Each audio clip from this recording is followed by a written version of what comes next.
100 days earning ఛాలెంజ్లో ఈరోజు అయితే day 7 అనమాట. ఒక 50 కేజీల పలావ్ అయితే ప్రిపేర్ చేస్తున్నాం. ముందుగా బాండీ పెట్టుకొని కొద్దిగా ఆయిల్ అయితే వేసుకోవాలి. కొంచెం నెయ్యి కూడా వేసేసుకోవాలి. హోల్ పలావ్ దినుసులు మొత్తం వేసేసుకోవాలి. కొద్దిగా ఎర్రగడ్డలు కూడా వేసేసుకోవాలి.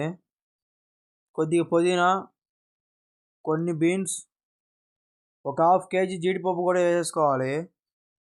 కొన్ని బఠానీ కూడా వేసేసుకోవాలి. మసాలా మొత్తం ఫ్రై అయిన తర్వాత వాటర్ కూడా పోసేసుకోవాలి. 1 లీటర్ సుమారు పాలు కూడా పోసేసుకోవాలి.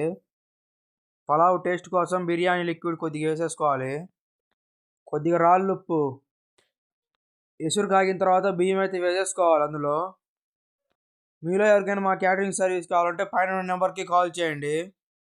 అదిరిపోయే ఫుడ్ తెచ్చి మీ ఇంటి ముందు పెడతాం. ఫైనల్గా పలావ్ అయితే రెడీ అయింది. కొద్దిగా నెయ్యి వేసి కలబెట్టేసుకోవాలి. టుడే ఎర్నింగ్ వచ్చేసి 2000 చేసాం మావా. ఇక ఇలాంటి వీడియోస్ కోసం మన ఛానల్ అయితే సబ్స్క్రైబ్ చేసుకోండి.